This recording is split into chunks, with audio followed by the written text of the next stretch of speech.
the same thing. I love you, you love me, and we help each other out in life. Because this is a relationship. You know, when you have a challenge or an issue, I come up with, and vice versa. And I love that about us. And many relationships out there, particularly when it comes to financial matters. We help each other out whenever we can. So there you are. You need 1,000, 2,000, 10,000, 20,000 for whatever it is you need for. And I'm like, ish, baby, okay. My girl needs this. I hustle, I give it to you. You do whatever it is that you need. Maybe once, maybe twice it happens. And then it so happens that I need something, Yana, and you do the same. You help me out. Why is it that so many guys complain about the same thing from women? Which is when I've helped you out with that money, it's me helping you out. But when you've helped me out, and later on you're going to ask for Remind you. Why do I owe you when you don't owe me for the things I do for you? Why do women want and claim their money back, and they write a ledger of what they've given us when we give with a full heart and never ask for it back? I've experienced this personally in my life too. I'm sorry. So I know that guys are not lying when they're saying, Angela, bring this one up. Two guys in the studio, right or wrong? Right, guys? Yeah, women do. Okay.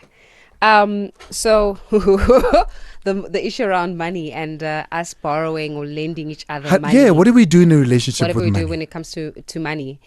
So let me tell you where it comes from about money and women, especially when it comes to men asking women for money. Yeah. Right? And I'm going to be just honest. Please. It is uncomfortable when a man asks you for money. I'm going to be honest. It is uncomfortable. Can I tell you why? Please do. It comes in from it's around traditional or patriarchal forms of what the role of the man is in a relationship, right? Which is the roles that we were informed by, or the roles that both these families said the man in the relationship provides and protects. Right?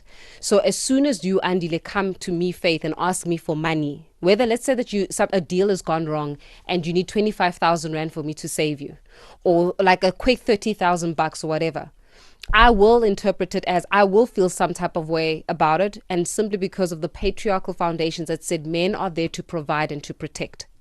As soon as you ask me money, it means that in my head, you've shifted goalposts. That means that you're no longer a provider. And if you're not able to provide for me, you can't take care of me. If you can't take care of me, no woman wants to be and hear me out, men. Right? We can call it gold digging or whatever you want to call it. No woman wants to be with a man that she feels can't take care of her.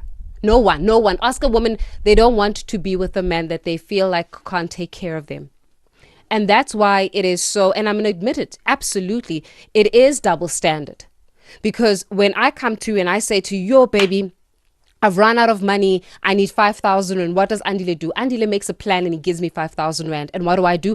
I get happy, I celebrate, I call my man a man, right? Because the foundations or the patriarchal foundations have said that Andile was able to protect and provide. So when you giving me money, it's an affirmation of your ability to provide. When you take money for me, it's your affirmation of you not being able to provide.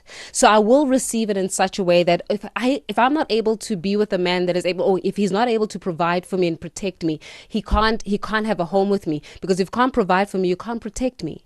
So it is a very much patriarchal foundations, and yes, it does remove our humanity, and it does remove your ability and your right to have weekdays, because what it means is that Andile must never be weak, Andile must never be broke, Andile must never go through financial difficulties, Andile must never be fired from work, or Andile must never be retrenched. Andile must never, because if Andile gets retrenched and all of a sudden Faith needs to take care of the bills for the next coming 6 months, bought groceries, and then you start hearing the last 3 months, and then you stop becoming babaga, you start becoming mutua mudim. Yeah. You know, you start becoming yewen.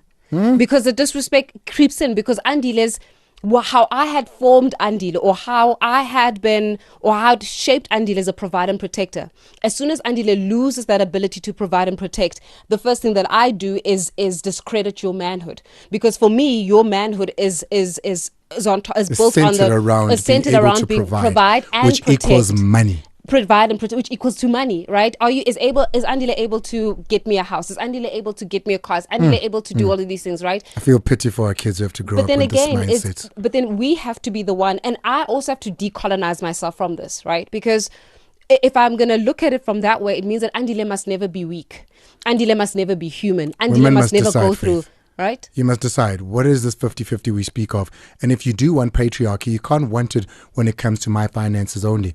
Then let's go to a patriarchal relationship. Then I must get home. I get home and you've cooked and the kids are taken care of, and that's all you do. Yeah. If you're going to want the finances because they equal the patriarchal circle of what it's meant to be, then let's live it fully.